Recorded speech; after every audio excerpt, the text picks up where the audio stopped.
vous informer. C'est une circulation fluide et des conducteurs totalement à l'aise au volant de leur voiture. Page inter de cette édition. Voilà Hugo Chavez quand il s'agit de parler en public.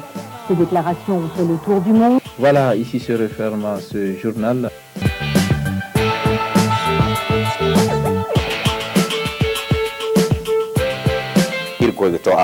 Wayne da manti kala harino kan dubo na bongi banda masu kallon da sauraron mu barkanmu da yau.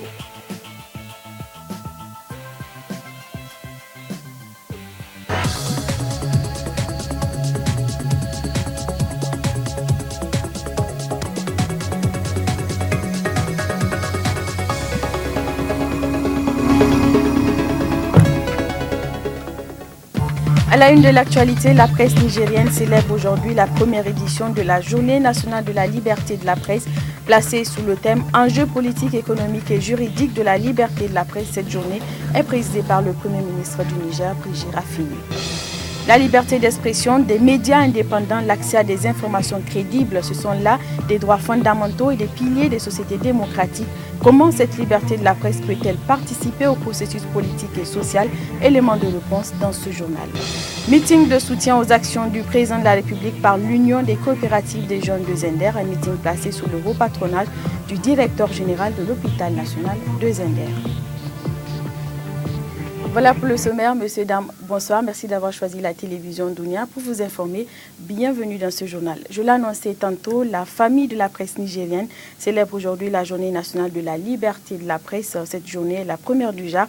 Elle a été instituée en novembre 2013 après la signature de la déclaration de la montagne de la table par le président de la République, Issoufou Mamadou. Enjeux politiques, économiques et juridiques de la liberté de la presse, c'est sous ce thème que la journée est célébrée, les temps forts de l'ouverture des festivités avec nos reporters Youssouf Omar et Soumaïla Dandi. De chaque année est dédié à la liberté de la presse au Niger. Le 30 novembre 2012, le président de la République a posé sa signature sur la déclaration de la montagne de la table.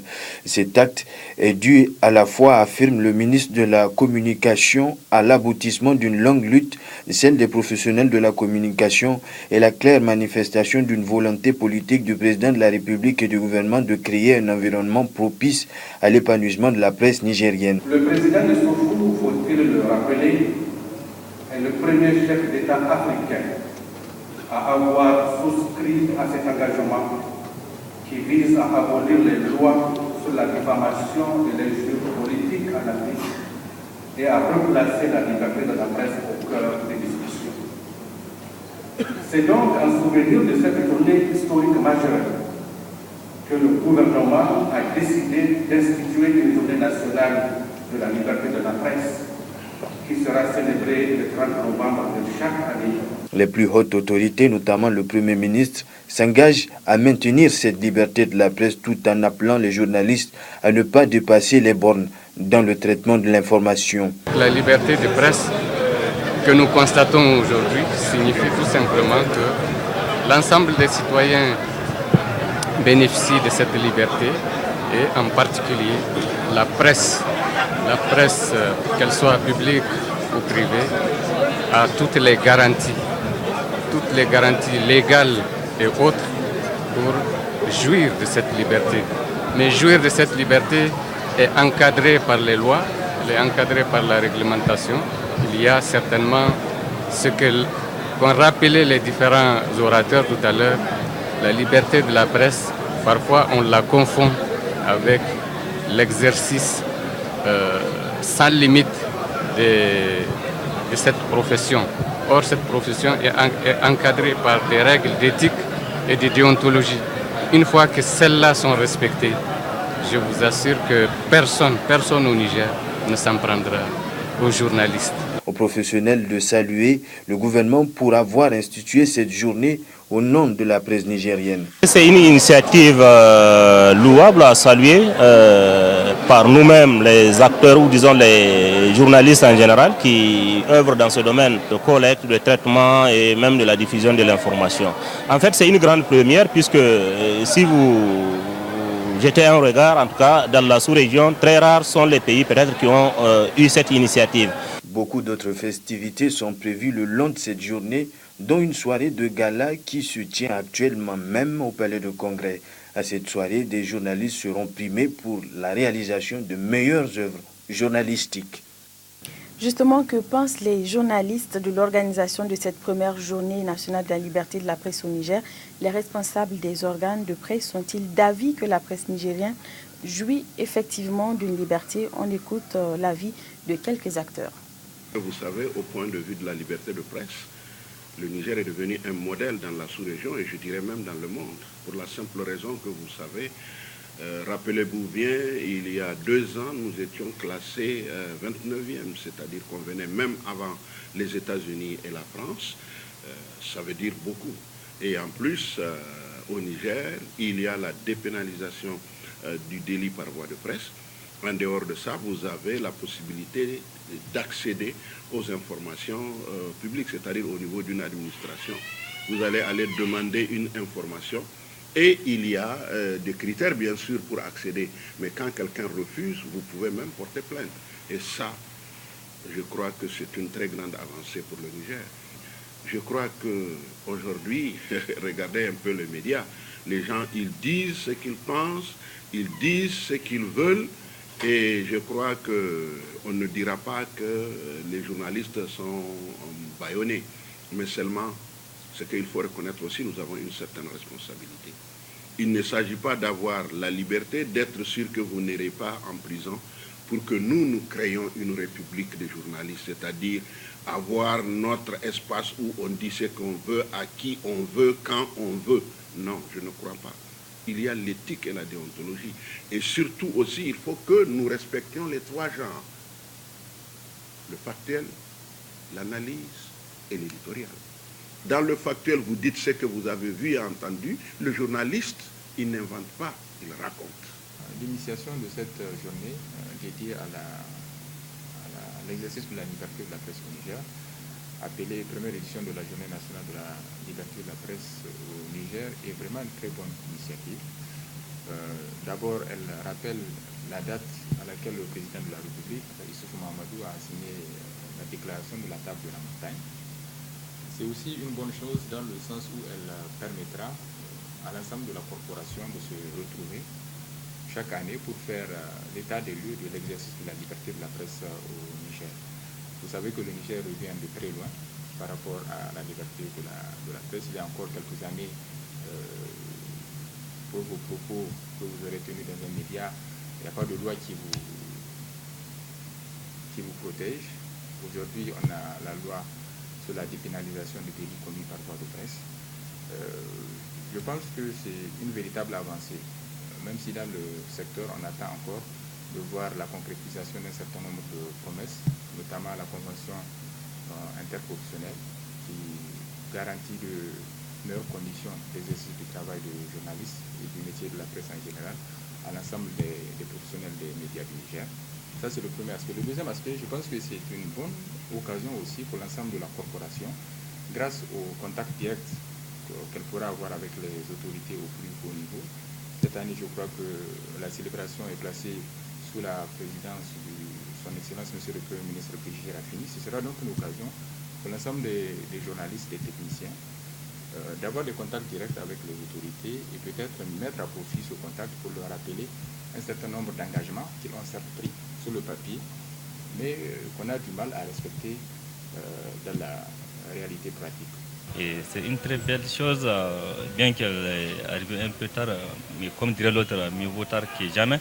Et espérons que ça va être une journée pleine d'activités et qui sera ancrée dans nos mémoires, donc sur les annales de la presse nigérienne.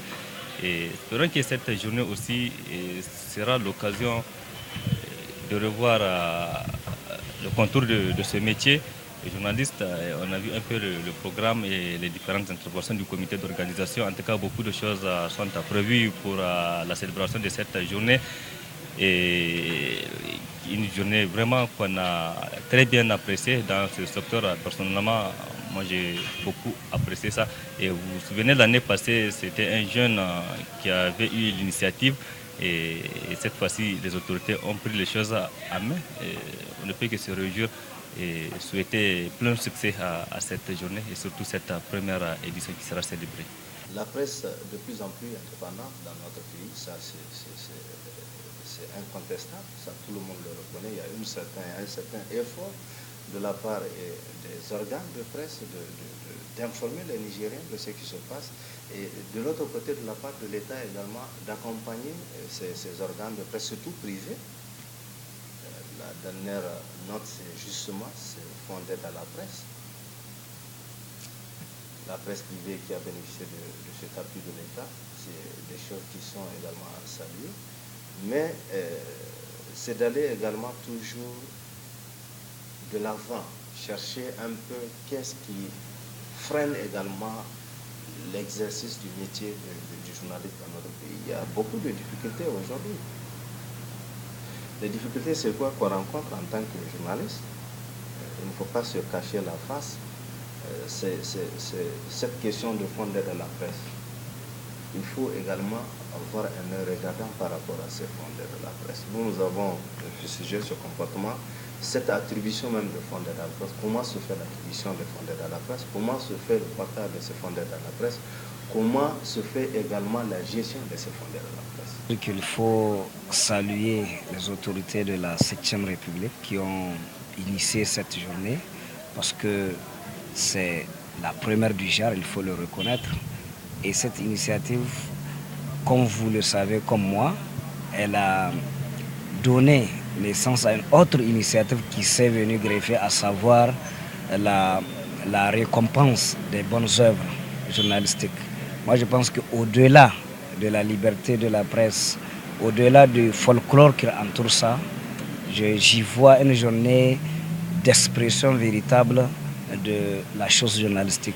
Parce que les journalistes que nous sommes, nos confrères, nos consoeurs, je pense que c'est très bien réfléchi d'avoir pensé à agriffer cette initiative-là de récompenser les bonnes œuvres. Mais aussi, ça nous permet, je pense, ça nous permet de faire l'état de lieu de tout ce qui a été les 12 derniers mois. Et ça nous permet d'aller de l'avant, de voir ce qui a marché dans le cadre du travail du journaliste au Niger et de voir ce qui n'a pas marché en vue de le réparer.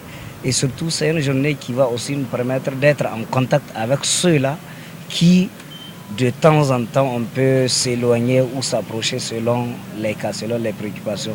Je pense que c'est une bonne initiative, elle est à saluer et j'encourage tous ceux qui vont avoir en charge la gestion de ce pays à y penser, à y insuffler d'autres innovations qui vont venir se greffer à ça.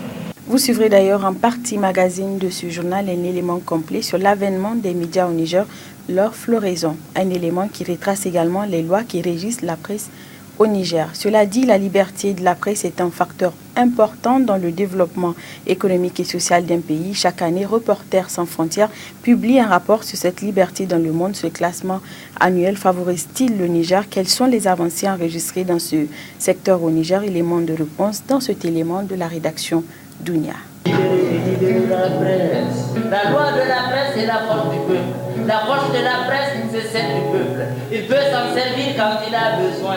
Il doit s'en servir quand il a besoin. Mais dès qu'il s'en sert, c'est le bâillement et le musulman. Comme le disait le prix Nobel d'économie 1998, l'Indien Amartya Sen, la liberté de la presse contribue de manière positive au développement économique et social. Pour Sen, la liberté de la presse contribue d'au moins 3 manières au développement d'un pays. D'abord en permettant aux laissés-pour-compte de se faire entendre des gouvernants.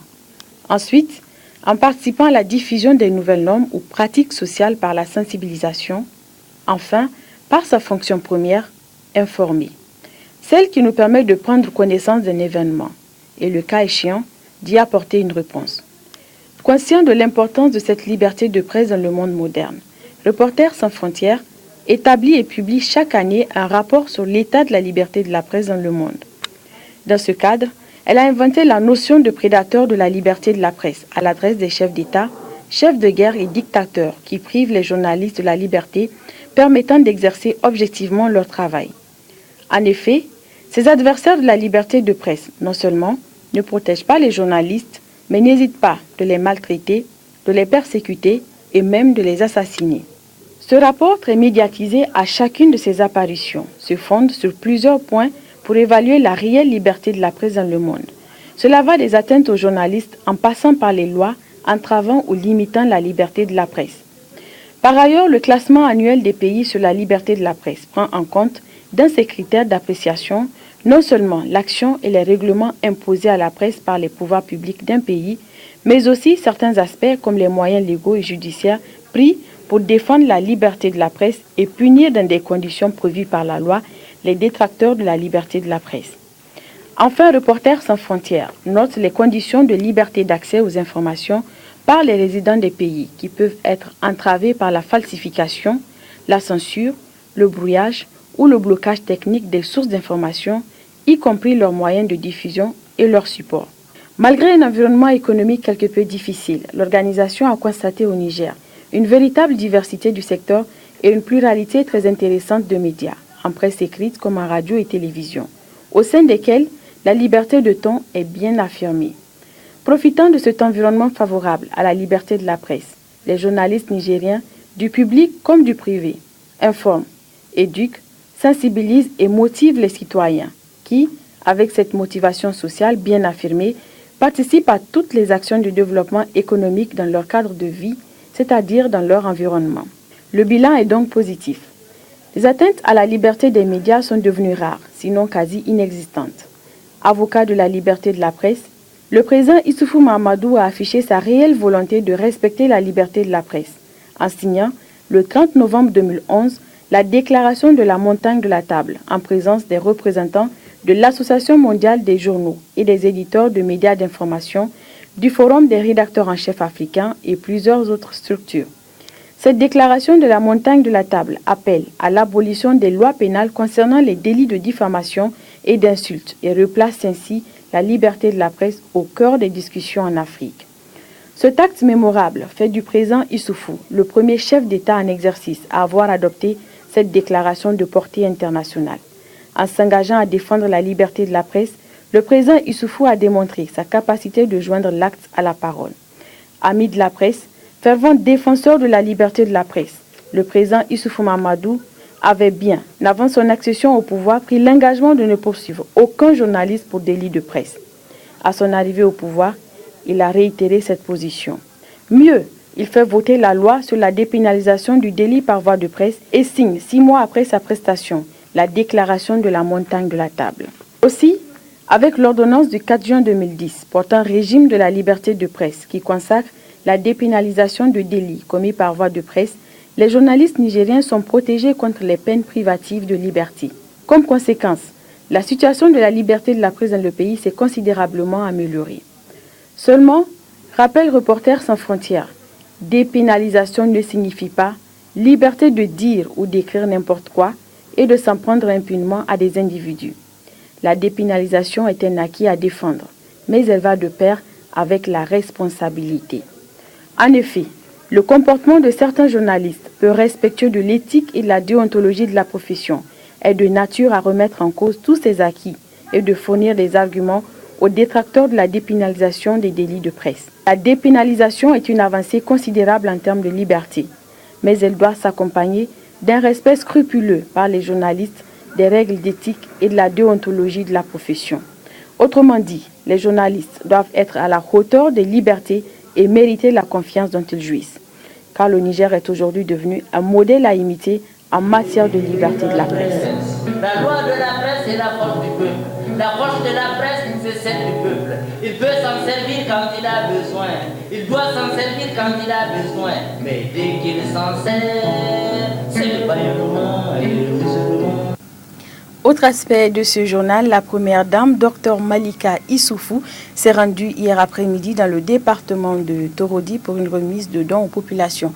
Objectif contribué par le biais de sa fondation Tatali Iyali à l'amélioration des conditions de vie de ces populations. Le compte-rendu de nos envoyés spéciaux, Aïssa Ibrahim Mahmoudou et Soumaïla Dandi.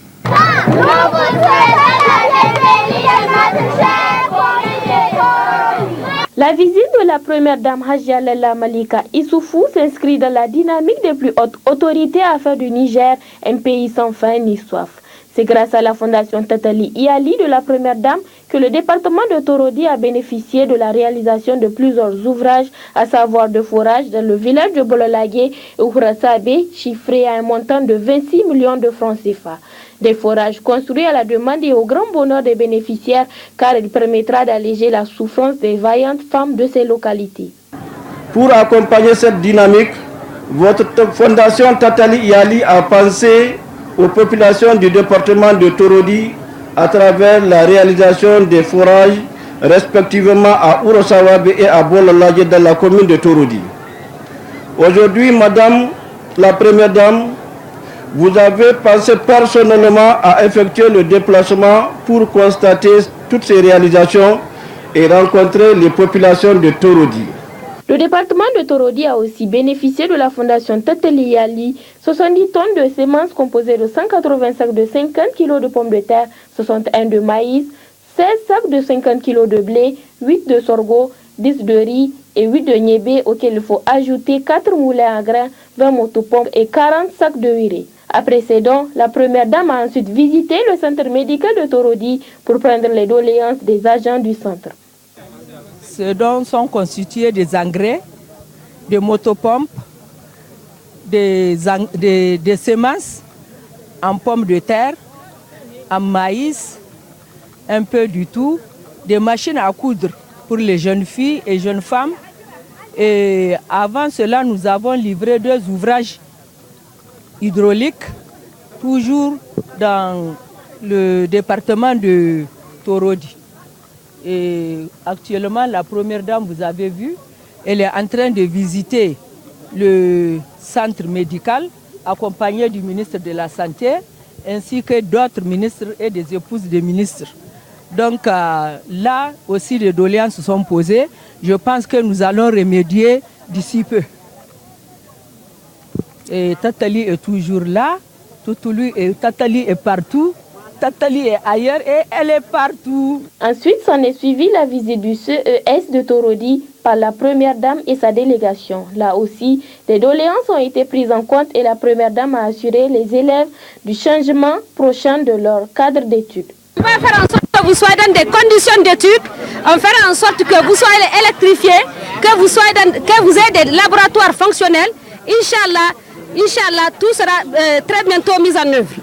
La Fédération des groupements féminins de la commune de Torodi salue vivement les efforts de la fondation Tatali Iyali de la première dame. Madame la première dame, par ma voix, toutes les femmes du département de Torodi vous réitèrent leur soutien ferme et indéfectible dans toutes les actions que vous entreprendrez pour épanouir la femme nigérienne. Vive la femme nigérienne! Vive la fondation Tatali Iyali, vive la fédération communale des groupements féminins de Torodi. La fin de cette visite a été sanctionnée par une visite de courtoisie au chef du canton de Torodi. Il faut noter que la fondation Tatali Iyali œuvre pour contribuer à l'initiative 3N et à améliorer les conditions de vie de la population. La fondation est donc là pour soulager les inquiétudes des citoyens en général et du monde rural en particulier. Et puis ouverture ce matin de la salle de conférence du Conseil régional de Dosso de la première session extraordinaire de cette institution au titre de l'année 2014. Objectif, débattre des questions de développement de la région de Dosso. On fait le point avec nos correspondants régionaux, Aoussi Abdraman et Seniaï. Cette première session extraordinaire au titre de l'année 2014 du Conseil régional de Dosso s'inscrit dans la dynamique de l'examen des différentes propositions qui seront exposées au cours des travaux par les conseillers. Les élus locaux et certains chefs coutumiers étaient présents lors de l'ouverture de cette cérémonie. En prononçant le discours d'ouverture de cette première session extraordinaire, le président du conseil régional a remercié tous les partenaires au développement du Niger, en l'occurrence le Fonds d'appui au développement agricole durable, la Banque agricole du Niger, le réseau national des chambres d'appui à la production et à la promotion des cultures irriguées et au programme d'appui à la production et à la promotion des cultures irriguées pour leur contribution dans l'amélioration des conditions de vie des populations de la région de Dosso. Nous avons, lors de cette dernière session, demandé qu'il nous soit présenté de façon plus explicite l'activation du Fonds d'appui au développement agricole durable dans la région de Dosso pour sa deuxième phase, ainsi que les conditions que la Banque agricole du Niger, Bagri, voudrait nous faire afin de faciliter l'accès de nos producteurs aux lignes de crédit qui seront définies pour la prochaine phase, concomitamment à la subvention. Nous tenons encore une fois de plus à remercier la coopération luxembourgeoise à travers le programme Nice 018 qui, une fois de plus, a fait confiance à notre jeune institution en nous confiant la maîtrise d'ouvrage de ce fonds. Nous tenons également à remercier la Banque agricole du Niger Bagri. Nos remerciements s'adressent également au réseau national des chambres d'agriculture du Niger, RECA, et au programme d'appui à la production et à la promotion des cultures irriguées PAPI, qui ont bien voulu partager leur stratégie d'appui au développement agricole de notre région avec nous. On peut noter que cette première session extraordinaire du Conseil régional de Dosso marque un tournant important dans les prises de décision conséquentes engageant le développement de la région en particulier et du Niger en général. Je vous le disais, l'Union des coopératives des jeunes de Zinder a organisé un meeting de soutien au président de la République, Issoufou Mamadou. Ce meeting organisé hier a permis aux jeunes de cette union de saluer les efforts de certains grands ténors du PNDS Tareya. On fait le point avec notre correspondant régional, Moussa Damougarba. Cette cérémonie qui a drainé plusieurs centaines de jeunes regroupés au sein de l'Union des coopératives des jeunes a été placée sous le haut patronage du directeur général de l'hôpital national de Zinder. La cérémonie a été le lieu et le cadre de magnifier et louer toutes les actions du président de la République posées en faveur des populations nigériennes. Cette cérémonie, c'est aussi le lieu de rendre à César ce qui appartient à César. En effet, des témoignages de satisfaction ont été décernés à certains leaders qui ont usé et continuent à user de leurs propres moyens pour promouvoir le programme de renaissance du président de la République. C'est le cas de l'honorable Maman Chouda qui a littéralement conquis le département de Myria au profit du PNDS Tareya, Al-Kassoum Ali ou encore le directeur général de l'hôpital national de Zinder. Les jeunes ont tenu à rendre hommage à tous ces leaders incontournables dans le cadre de la réussite du programme de renaissance dans la région de Zinder. L'autre aspect de la cérémonie, c'est le regroupement de tous les jeunes de la région de Zinder en un seul lieu autour d'un même idéal, la renaissance. Mesdames et messieurs, si la jeunesse a décidé de briser son silence vis-à-vis de tout ce qui se passe en général dans notre pays et en particulier apporter son soutien au programme de la Renaissance et aux autorités de la 7e République. C'est parce que nous avons très vite compris les potentialités le programme de Renaissance et les avantages pour l'intérêt du Niger à court, moyen et long terme. Mesdames et messieurs, permettez-moi de citer l'initiative 3e qui vise l'autosuffisance alimentaire dans notre pays et rayer le Niger de la liste des pays démaniants. Le programme Kanali, qui permettra aux Nigériens d'acheter l'électricité à 15 francs au lieu de 49 francs le kilowatt. Ce qui permettra d'élargir l'électricité dans le monde rural et permettre au Niger d'être exportateur de l'électricité. Le recrutement de jeunes diplômés à la fonction publique. L'augmentation des primes à certains agents de l'État. La construction des classes et des cadres de santé. La nouvelle cimenterie qui permettra aux Nigériens d'acheter la zone du ciment à 80 000 francs, soit 4 000 francs de sac. Pour ne citer que cela. Au vu de tous ces importants produits du programme de la Renaissance, nous jeunes de la région de Zinder, avons décidé de soutenir avec notre dernière énergie ce programme et apporter notre contribution pour la sensibilisation de nos pères pour le contenu de ce programme. Le parrain de cette cérémonie, quant à lui, est revenu largement sur les réalisations concrètes effectuées par le président Mamadou Issoufou, avant de dégager toute la signification de la dite cérémonie. La renaissance du Niger est une réalité, et ceci à travers toutes ces classes construites en matériaux définitifs, tous ces routes bitumées, tous ces échangeurs, tous ces matériels et intra-agricoles mis à la disposition des agriculteurs, tous ces équipements médicaux au profit de professeurs sanitaires, tous ces équipements de forces de défense et de sécurité, tous ces jeunes engagés dans la fonction publique, tous ces salaires payés à terme échu, tous ces livres vendus à prix modéré et enfin tous ces grands chantiers structurants, notamment le barrage de Kandaji, l'usine de charbon de Sacrement, l'usine de ciment de Keta, la voie ferrée, la voie ferrière, etc. À travers ces belles réalisations, le président Issoufou Mamadou nous montre en 3 ans qu'on peut gouverner autrement. Et que là où il y a de la volonté, de la détermination et de l'honnêteté, se trouve également le progrès. À la fin de la cérémonie qui a été ponctuée par la prestation de l'orchestre Husky Star de Ali Atibili, des témoignages de satisfaction ont été décernés à l'honorable député Maman Chouda, Ali Al-Kassoum, le directeur général de l'hôpital national de Zender, le maire de la ville de Zender et autres leaders de la cause de la Renaissance. Autre fait de l'actualité, ouverture hier au palais du 29 juillet de Niamey du 8e congrès ordinaire du parti MNSD Nassara, placé sous le thème du rassemblement et du renouveau. Les assises de ce congrès permettront aux congressistes de désigner un nouveau président pour le parti. Le point avec Moudi Moussa et Issa Hassan.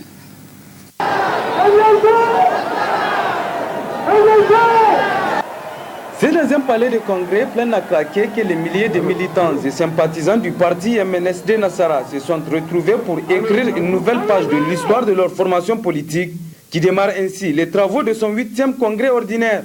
Placé sous le thème fédérateur, le congrès du rassemblement et du renouveau, les assises de cette première et plus grande instance du mouvement national pour la société de développement enregistrent, outre la présence effective de l'ensemble des délégations de l'intérieur et de l'extérieur du pays, celle très remarquée des principaux leaders et cadres nationaux du parti.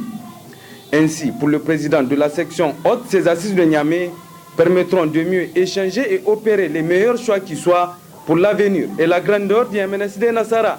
Nous rendons grâce à Allah, le Tout-Puissant, le Miséricordieux, l'Omniscient, l'Omnipotent, de nous avoir permis d'être avec vous pour communier, partager, discuter et opérer les meilleurs choix qui soient pour l'avenir de notre parti.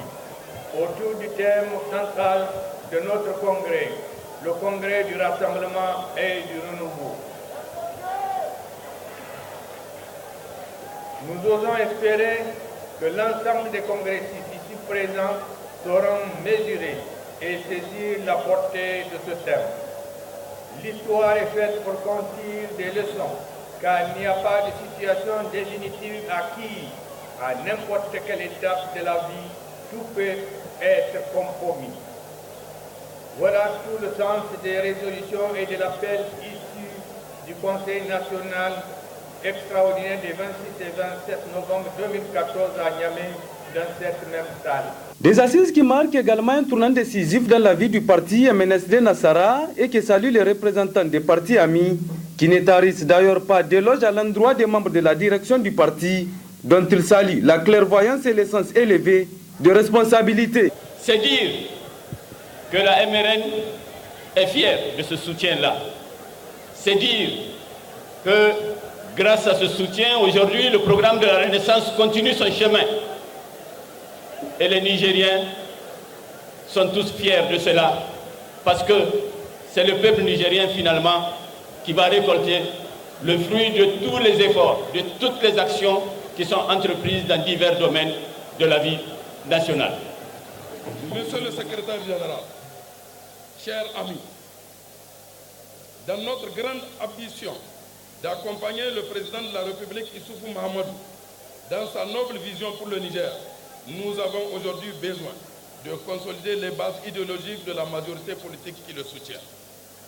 Connaissant le sens de votre engagement politique, ainsi que celui de tous les camarades du MNSD, ayant eu l'opportunité d'apprécier votre sens élevé de courage, de solidarité et de loyauté à toute épreuve, nous, parti membre de l'Alliance pour la République et le changement et du mouvement démocratique révolutionnaire, nous vous félicitons et vous encourageons pour la tenue de votre 8e congrès à travailler sans relâche à la consolidation de notre majorité politique, notamment à la constitution d'une large alliance politique et électorale encore plus forte pour nous assurer des victoires éclatantes à l'occasion des scrutins électoraux à venir. Dans un discours bilan retraçant l'essentiel des étapes de la vie du parti depuis les travaux de son dernier congrès tenu les 6 et 7 août 2010 à Tillabéri, le secrétaire général du MNSD Nassara Albadé Abouba a aussi déploré ce qu'il qualifie d'abandon de poste du président du parti, Seni Oumarou, du fait de son refus de prendre part à cette instance pourtant régulièrement convoquée par le bureau politique national.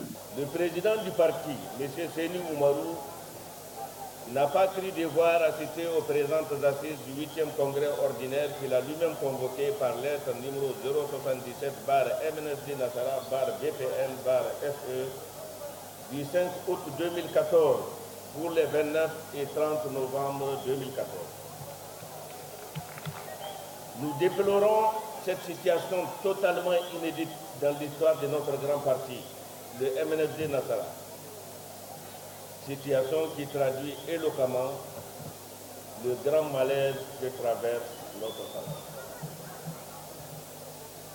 Dans certains corps d'État, cette absence injustifiée, vous vous en doutez, constitue un abandon de poste et une fuite de responsabilité caractérisée, passible d'un licenciement sans droit, ou encore une désertion du champ de bataille au plus fort des combats, passible, elle, de la cour martiale. C'est pourquoi, conformément au terme de la résolution numéro 3 du Conseil national extraordinaire, réuni les 26 et 27 novembre 2014, je me fais le devoir de présider l'ouverture du 8e congrès ordinaire. Albadé Abouba de s'appesantir également sur les raisons ayant conduit sa formation politique à adhérer au gouvernement de large ouverture proposé par le président de la République, mais aussi et surtout saluer la brillante élection de leur camarade président de la section MNSD Nassara de Niamey, l'honorable Amadou Salifou, au prestigieux poste de président de l'Assemblée nationale. Les contextes national et international ont brutalement évolué au cours de l'année 2013, avec une grave dégradation de la situation sécuritaire et ses conséquences au niveau de toute la sous-région. Ainsi, face à ces périls majeurs, Son Excellence, Monsieur le Président de la République, chef de l'État, a voulu rassembler les Nigériens autour de la sauvegarde des intérêts fondamentaux du pays afin de prémunir le Niger des menaces potentielles et transnationales qui constituent des préoccupations évidentes. Dans cette perspective, des consultations puis des négociations ont été engagées entre les émissaires de son Excellence, Monsieur le Président de la République et chef de l'État, et le MNSD Nassara, dont le couronnement a été la décision du Bureau politique national du 25 juillet 2013 pour la participation à un gouvernement d'union nationale. En outre, la Cour constitutionnelle, suite à la requête introduite en procédure d'urgence par lettre numéro 73/PM/SGG du 23 juillet 2013, a déclaré par avis numéro 27/CC du 26 juillet 2013 que la formation d'un gouvernement d'union nationale n'est pas contraire à la Constitution.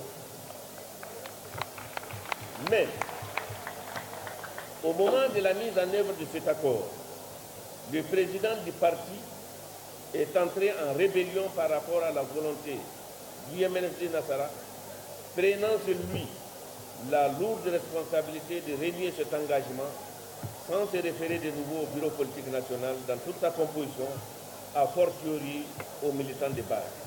Placés sous la supervision de 4 huissiers de justice, les travaux de ce 8e congrès ordinaire du parti MNSD Nassara s'achèveront le dimanche 30 novembre avec l'élection par les congressistes d'une nouvelle équipe dirigeante.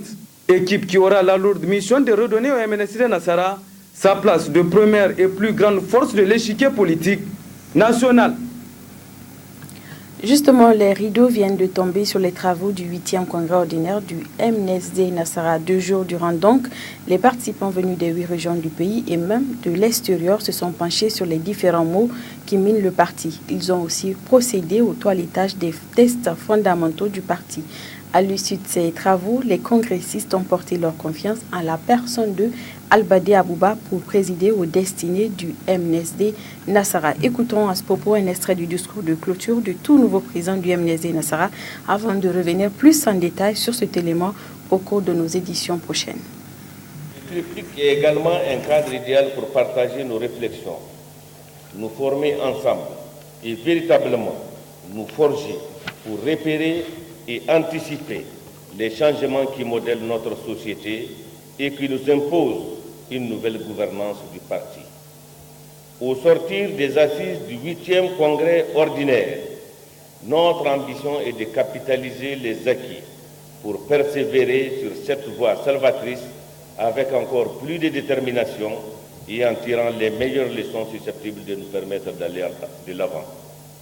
C'est donc conscient des enjeux et de cette responsabilité historique que vous venez de me confier qu'il nous faut procéder à la mise en œuvre des résolutions et appels produits par les assises de ce 8e congrès ordinaire.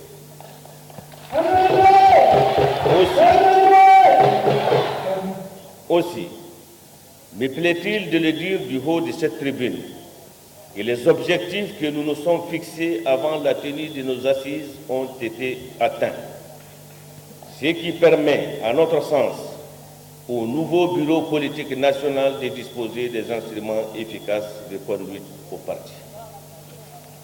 En m'accordant votre confiance à la tête du MNSD Nassara, je mesure toute la responsabilité qui m'incombe.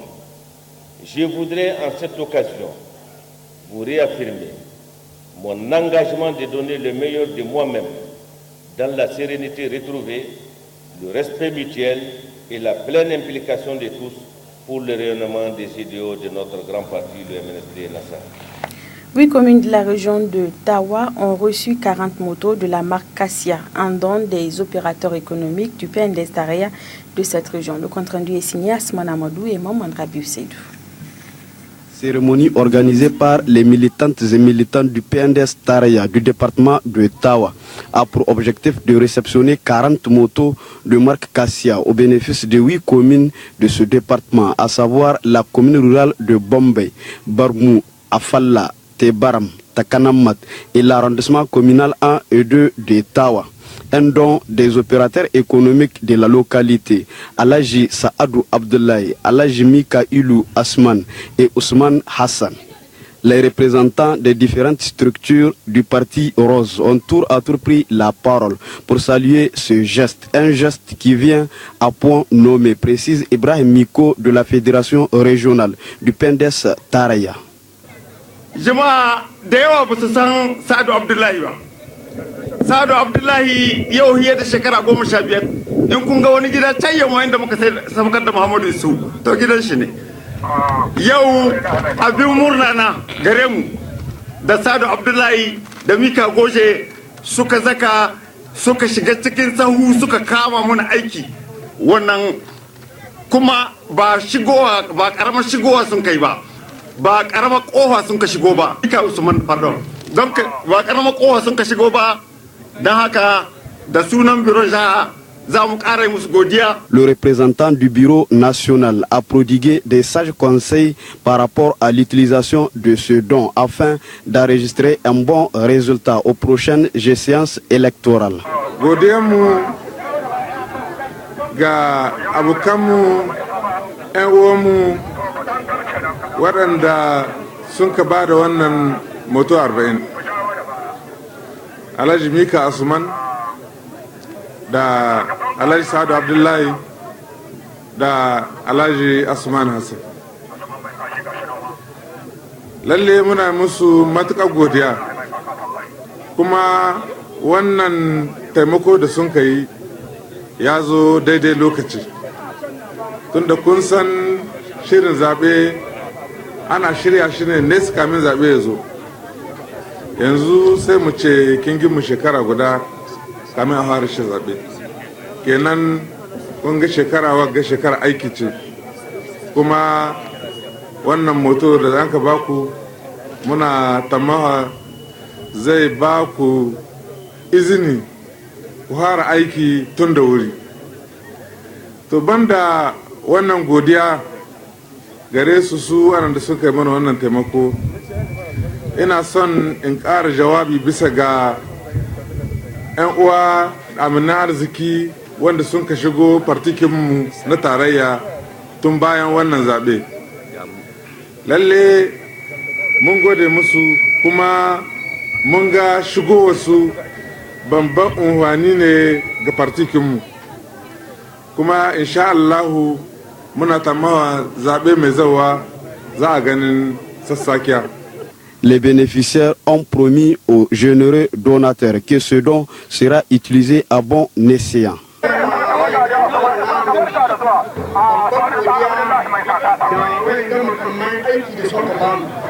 muna fata da sun ka ba mu saboda ci gaban siyasar mu insha Allah za mu tsari yadda siyasar mu za ta bunƙasa. Le ministre de l'équipement Ibrahim Nomo a accompagné ce geste des opérateurs économiques du département de Tawa d'une somme de 800 000 francs CFA comme frais du carburant, des déplacements de ces motos, soit une somme de 5 000 francs CFA par commune. Après la réception de ce don, des témoignages de satisfaction ont été décernés aux généreux donateurs qui militent sans faille au rayonnement du PNDS Taraya sur l'échiquier national en général, mais aussi dans la région de Tawa en particulier.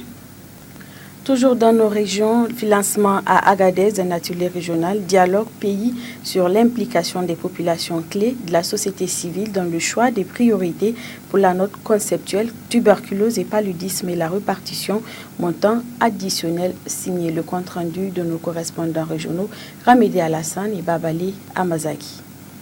Au patronage du gouverneur de la région, le colonel-major Mamadou Fodé Kamara, dans le cadre du nouveau modèle de financement du Fonds mondial de lutte contre le sida, la tuberculose et le paludisme, Agadez accueille un atelier régional dialogue pays d'implication des populations clés et la société civile dans le choix des priorités pour les notes conceptuelles, tuberculose et paludisme et la répartition du montant additionnel non signé. C'était en présence des autorités administratives et coutumières et plusieurs invités. Chers invités, mesdames et messieurs, la tuberculose et le paludisme, comme le VIH-Sida, sont la cause d'une charge de morbidité élevée, freinant ainsi le développement harmonieux de notre pays. À titre de rappel, en 2013, 1 176 711 cas confirmés de paludisme ont été notifiés au niveau national. Au cours de la même année, 11 483 cas de tuberculose, toutes formes confondues, ont été notifiés au niveau national. La région d'Agadez, à l'instar du reste du pays, n'est pas épargnée par ces fléaux. On peut citer 59 820 cas de paludisme notifiés au niveau des formations sanitaires en 2013, dont plus de 19 951 cas chez les enfants de moins de 5 ans. On peut aussi également citer que 65 cas de tuberculose pour 100 000 habitants en 2013 ont été détectés, alors même que l'objectif national pour la même année est de 68,8 cas pour 100 000 habitants. Cette préoccupation a amené les plus hautes autorités de notre pays, au premier rang desquelles son Excellence El-Hajj Mohamed Issoufou, président de la République, chef de l'État, a considéré l'amélioration de l'accès des populations vulnérables, notamment les femmes et les enfants, aux services de santé comme un des axes majeurs du programme de la Renaissance. En effet, Le dialogue pays est aujourd'hui le cadre approprié pour discuter des stratégies de lutte contre ces trois maladies, la mobilisation accrue des ressources et l'identification des interventions à haut impact au bénéfice de nos populations. En concluant, le gouverneur de la région a salué cette importante initiative du Conseil national de coordination multisectorielle de lutte contre le paludisme, la tuberculose et le sida, dont les assises devront définir les priorités et gaps de la région d'Agadez en matière de tuberculose et paludisme, et d'achever en invitant les délégués des différents acteurs intervenant dans la lutte contre ces maladies de participer activement aux discussions afin que les réalités de la région qui s'y rapportent soient prises en compte. Dans le même registre, le Conseil national multisectoriel contre le sida, la tuberculose et le paludisme a organisé un atelier régional sur le nouveau plan de financement dans le cadre de la lutte contre le sida, le paludisme et la tuberculose du Fonds mondial. Le compte-rendu est signé Moussa Damgaba et Bachir Abdou. Ouvert ce mercredi dernier regroupe des populations clés et la société civile dans le choix des priorités pour les conceptuels tuberculose et paludisme. C'est le secrétaire général adjoint de la région de Zender qui a présidé la cérémonie de lancement de cet atelier régional Dialogue Pays. En effet, il vous souviendra que lancé le 17 juin 2014, le processus de concertation des acteurs s'est poursuivi avec la tenue de l'atelier sur le partage des priorités et gaps de la région, de la composante VIH, la répartition de l'allocation budgétaire pays et la validation nationale des conclusions des ateliers régionaux. Les étapes des composantes paludisme et tuberculose constituent l'objet de cette présente rencontre. À l'instar du VIH, ces deux maladies, notamment la tuberculose et le paludisme, sont la cause d'une charge de morbidité élevée, freinant ainsi le développement harmonieux du pays. À titre de rappel, en 2013, il a été notifié au niveau national 4 288 425 cas de paludisme avec une létalité spécifique de 56,83% observée parmi les principales morbidités dans toutes les tranches d'âge. Ce taux est plus élevé chez les enfants de moins de 5 ans avec 76,27%. La région de Zender, à l'instar du reste du pays, n'est pas épargnée par ces fléaux. On peut noter 631 871 cas de paludisme notifiés au niveau des formations sanitaires en 2013, dont 412 410 cas chez les enfants de moins de 5 ans. La mortalité spécifique du paludisme parmi les principales morbidités observées est de 58,77% et atteint 87,61% chez les enfants de moins de 5 ans. Cette préoccupation a amené les plus hautes autorités de notre pays, au premier rang desquelles son Excellence El Hadji Issoufou Mahamadou, président de la République, chef de l'État, à considérer l'amélioration de l'accès des populations vulnérables, notamment les femmes et les enfants, aux soins, aux services de santé comme un des axes majeurs du programme de la Renaissance. À travers cette cérémonie, il s'agit pour le Conseil national de coordination multisectorielle des activités de lutte contre le sida, la tuberculose et le palud, CCM, de soutenir et donner un nouveau modèle de financement du Fonds mondial de la lutte contre le sida, la tuberculose et le paludisme. Tout autre plan, fin à Agadez d'une mission initiée par ECAP Niger qui a mené plusieurs activités dans cette région. Le point avec nos correspondants régionaux, Ramedi Alassane et Babali Amazaki. Une mission de ECAP Niger a séjourné du 24 au 28 novembre 2014 dans la région d'Agadez. Cette mission a mené sur place plusieurs activités. Les activités qu'on est en train de faire au cours de cette mission qui s'est déroulée du 24 au 28 novembre, il y a deux sortes d'activités. Une en partenariat avec la Haute Autorité de Consolidation de la Paix, et donc on a animé un séminaire qui était dédié à la formation en ressources humaines et la gestion en ressources humaines pour les maires, les représentants des maires et les formateurs de la police municipale. Les activités propres par contre de ECAP sont la continuation des formations qui ont déjà commencé ici depuis quelques mois et se rapportent surtout à la police technique et scientifique et au poste de commandement mixte, et donc, dont EOCAP assure la formation, la rénovation des locaux et l'équipement des salles opérationnelles. Donc on a une coopération excellente avec au niveau du gouvernorat et dans les mandats d'EOCAP, naturellement, il y a l'amélioration et le renforcement des capacités des forces de défense et de sécurité intérieure et des forces armées de femmes.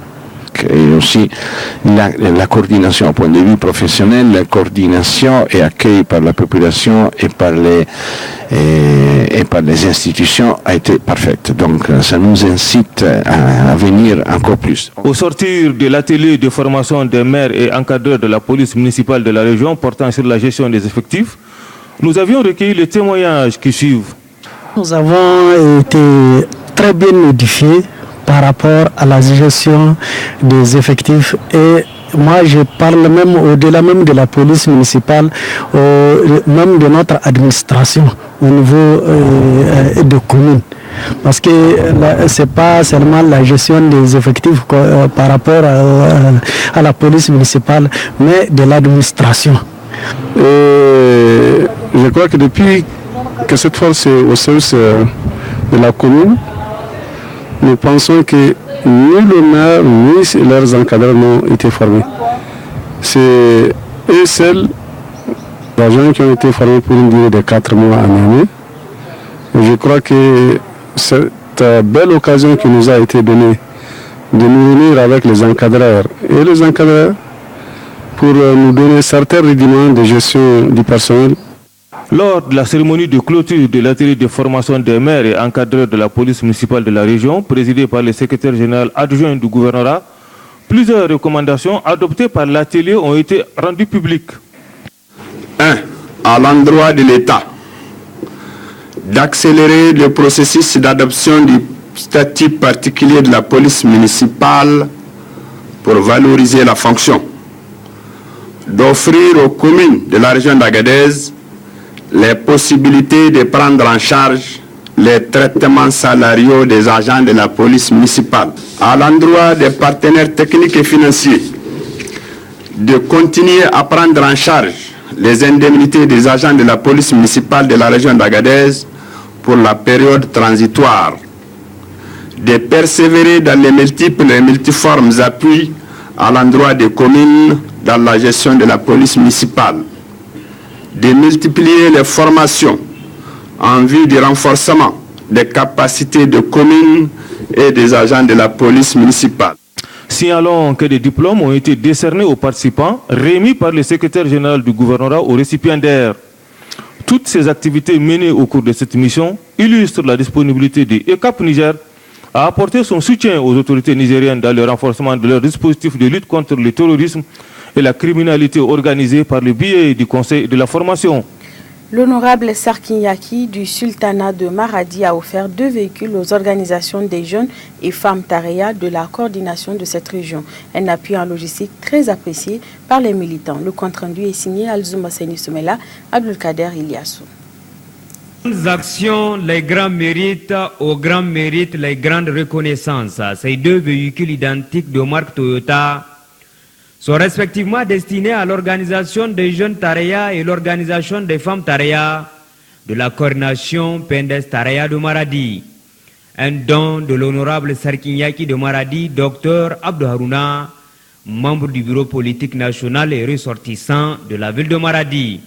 Un appui logistique qui vient ainsi agrandir le parc automobile de la coordination à un moment important de son histoire. La coordination de Maradi a fait un excellent travail de recrutement de nouveaux militants. Aujourd'hui, ce parti est devenu très grand dans la ville de Maradi. Et donc, ce que nous avons fait, c'est juste pour les accompagner dans l'effort qu'ils sont en train de fournir sur place. Ils sont sur le terrain, ils sont en train de travailler, il faut leur donner les moyens de travailler.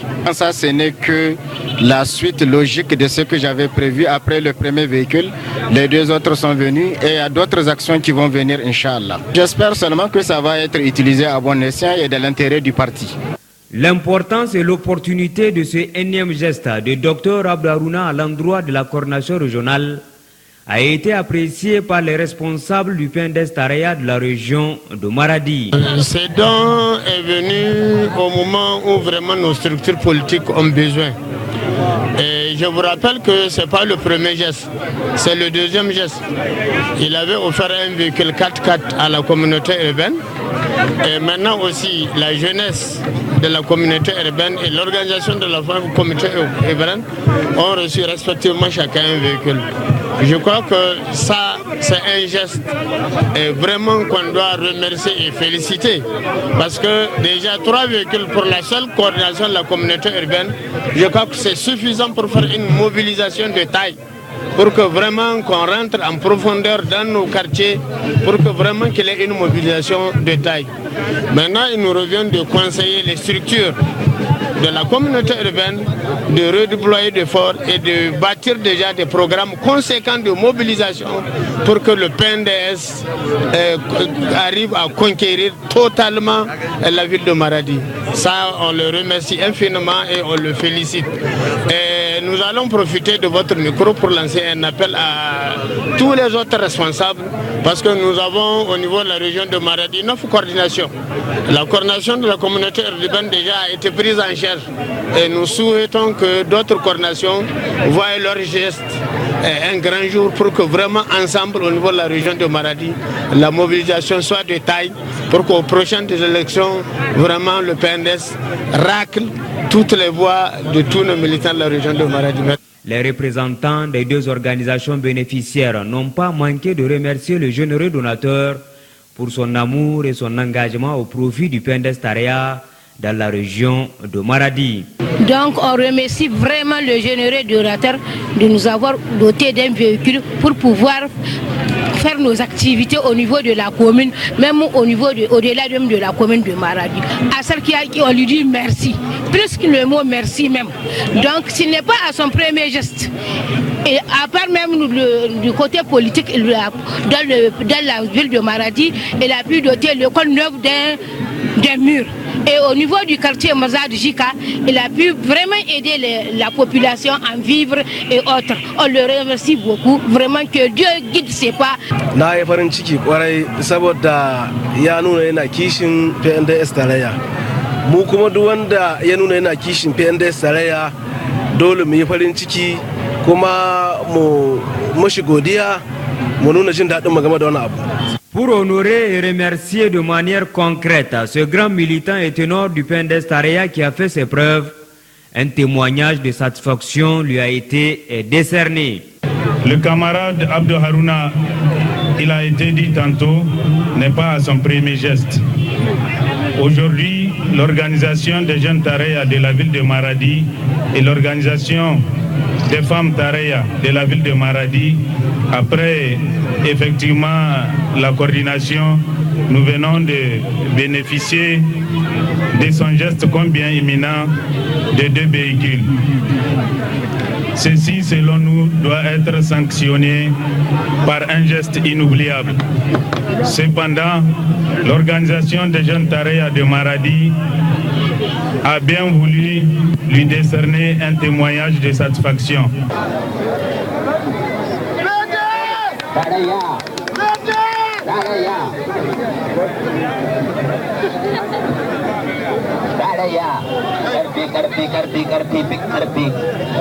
Distingué pour ses multiples actions au profit du PNDS Taraya et aimé par les militantes et militants pour sa générosité, Dr Abdou Harouna est résolument engagé dans une logique politique de mobilisation pour le progrès du Parti Rose dans toute la région de Maradi.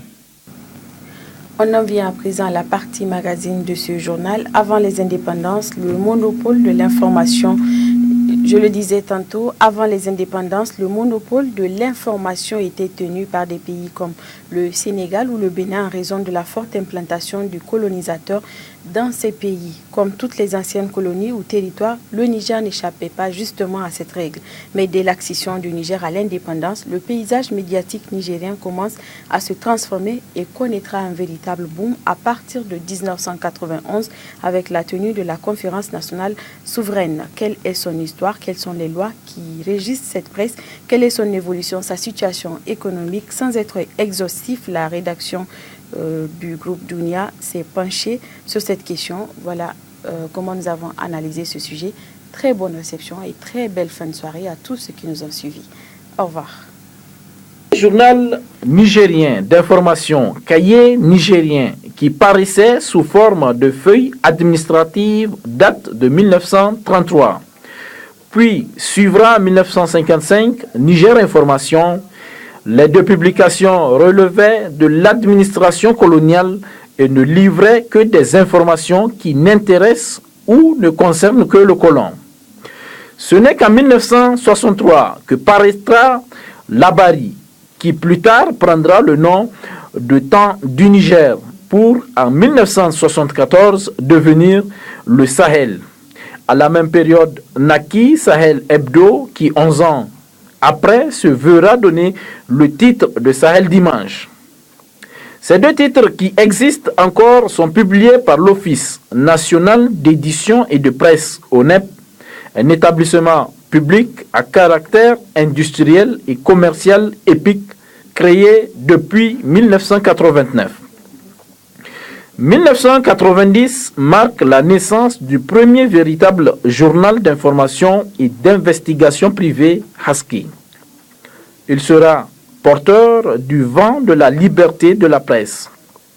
Depuis, la presse écrite connaîtra une éclosion avec l'apparition d'autres titres. Il a existé une presse rurale en langue nationale, mais qui aujourd'hui a disparu par manque d'appui des partenaires et de l'État. D'autres journaux corporatistes tels Maïkati de l'USTN, Béret Vert des forces armées nigériennes et partisans, Nassara MNSD, NIA PNDS, Rahama CDS ont disparu ou paraissent occasionnellement. La presse écrite privée. Elle connaîtra une percée significative et le paysage médiatique sera radicalement transformé en raison de la souplesse de création d'un journal que confère l'ordonnance 99-67 du 20 décembre 1999. Les lecteurs ont aujourd'hui à leur portée près de 80 titres de qualité diverses. Malgré la floraison des titres de journaux, beaucoup de chemin reste à parcourir en matière de développement de la presse.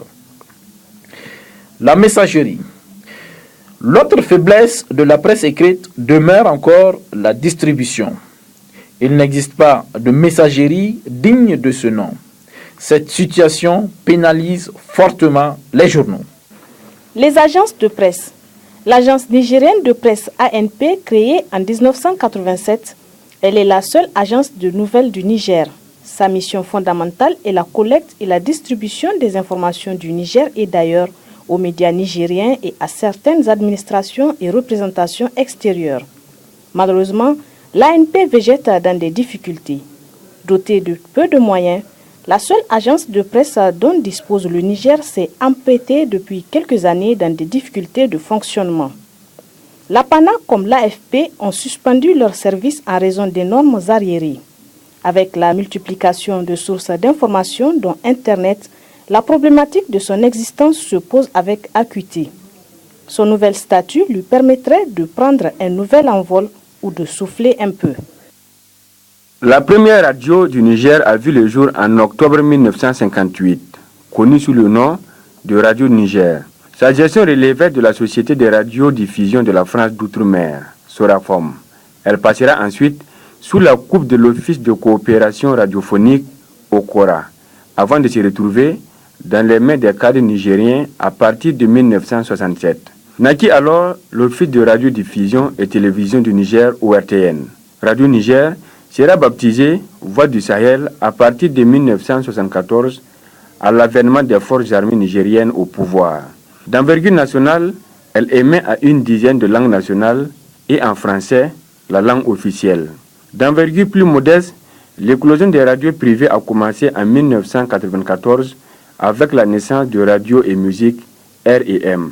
Aujourd'hui, dans la seule ville de Niamey, on compte une douzaine de radios privées émettant en modulation de fréquences FM. L'usage des radios communautaires dans le contexte de développement remonte en 1962 avec la création des radios-clubs. L'objectif pour cette radio, qui diffusait son programme sur les zones de la Voie du Sahel, était la popularisation du plan quinquennal de développement 1962-1967. Alternative est la seule radio urbaine à caractère associatif. Mais les nouvelles formes de radio gérées par les communautés et soutenues par les partenaires de développement commencent en 1999 avec l'installation de la première radio communautaire de Bankilare. On dénombre aujourd'hui plus de 130 radios communautaires disséminées sur le territoire du Niger. Ces radios ont un caractère apolitique et non confessionnel. Radio de proximité, elles aident les paysans à la gestion de leur quotidien en leur apportant des informations et des connaissances en matière d'initiative et d'innovation dans le domaine de la production. Les principaux tests de la communication de 1991 à nos jours. L'éclosion de la presse nigérienne découle de plusieurs tests. Les actes 20 et 40 de la Conférence nationale souveraine de 1991 qui proclamaient que la presse écrite et audiovisuelle sont libres. La Constitution du Niger de décembre 1999 énonce « Toute personne a droit à la liberté de pensée, d'opinion, d'expression, de conscience, de religion et de culte ». Ordonnance 93-30 et 93-31 du 30 mars 1993 qui stipule que la presse écrite et audiovisuelle ainsi que la diffusion et l'impression sont libres. L'ordonnance 99-67 du 20 décembre 1997 qui affirme que l'information est un droit inaliénable pour la personne humaine. La loi 2006-24 du 24 juillet 2006 portant composition, organisation, attribution et fonctionnement du CSC. Ordonnance 2010-35 du 4 juin 2010 portant régime de la liberté de la presse. Ordonnance qui évite aux journalistes la prison. L'ordonnance 2011-22 du 23 février portant charte d'accès à l'information publique et aux documents administratifs. Les handicaps de la presse nigérienne. Ils ont plusieurs sources. La morosité de l'environnement économique. Les organes de presse privés sont à l'image de la précarité dans laquelle ils évoluent. Malgré une embellie sur le plan économique, les médias sont asphyxiés par leurs charges, le manque de publicité et l'insuffisance de professionnalisme du métier. À cela s'ajoute parfois un management familial. De nombreux promoteurs n'ont aucun souci d'asseoir une transparence véritable en matière de gestion. Pour une promotion et un meilleur développement de la presse, les critères d'octroi du fonds d'aide à la presse ont été assouplis par le Conseil supérieur de la communication pour qu'un maximum d'organes y accèdent. Le manque de formation de journalistes. De nombreux journalistes manquent de professionnalisme ou sont mal formés et mal payés. Les rédacteurs donnent la priorité aux commentaires et à l'opinion au lieu du reportage et de l'analyse. Ils ignorent parfois la frontière entre le factuel, l'analyse et le commentaire. Conséquence, les lecteurs sont privés d'informations. Si certains médias privés ont un prestige certain à raison des informations qu'ils livrent, d'autres livrent des produits dont la qualité laisse à désirer. La méconnaissance des tests sur la presse. Même si le vent de la démocratie a poussé à l'adoption de tests quelque peu inopérants, nombreux sont les journalistes qui ignorent les tests qui régissent le monde de la communication ou usent de leur mauvaise foi. Or, la méconnaissance des règles du métier ou une interprétation partisane des tests ouvre la voie à toutes les dérives. Plusieurs journalistes outrepassent les règles de la déontologie et prêtent le flanc à une poursuite judiciaire. Le manque d'indépendance des journalistes. La naissance de nombreux organes de presse présente l'avantage de faire entendre d'autres sons de cloche, mais parfois pêchent par leur partisanisme. Les titres à scandale ou à rumeurs sont nombreux. Les journalistes travaillant dans le milieu de la presse privée entrent dans les rédactions par la petite porte sans aucune formation. Ils deviennent des prête-plumes ou porte-voix de leur employeur. Parfois même, quand l'information est véridique, sa diffusion peut être erronée. Les organes audiovisuels privés. Les médias commerciaux privés sont concentrés dans les mains de quelques promoteurs. Aussi, une majorité de ces radios tirent une bonne partie de leur production dans la reprise des programmes des radios étrangères telles BBC, Deutsche Welle, RFI, VOA. L'apparition de nouveaux médias électroniques, malheureusement, est marquée par divers facteurs. Le manque de moyens techniques. Les radios privées, même si certaines sont relativement bien équipées, d'autres disposent de moyens techniques vétustés ou obsolètes. Le personnel n'est pas qualifié pour la maintenance préventive et curative. La plupart n'ont pas de siège et ne sont parfois que l'affaire de leur directeur de publication. La radio et la télévision publique. Les radios publiques, malgré les changements qualitatifs dans les domaines de l'équipement technique, la formation et la gestion, la qualité du contenu des programmes reste faible. Bien que subventionnés, il subsiste encore des handicaps liés à une partie d'agents qui parfois se tournent les doigts. Une situation qui pousse les agents à fournir de résultats en deçà de leurs capacités. Les radios associatives. De nombreuses radios communautaires ne sont pas nées de la volonté de la population. Elles sont parfois implantées au gré des ONG, projets qui mènent des activités dans leur zone d'intervention. Appelées radio Valisette ou radio tombée du ciel, elles sont mal gérées et les recettes viennent à compte-gouttes. Ces radios abusent dans le rediffusion des programmes des radios étrangères et de la musique. C'est un constat peu reluisant pour les médias qui pourtant doivent jouer un rôle prépondérant dans l'épanouissement de la population, l'instauration de la paix et l'ancrage de la démocratie.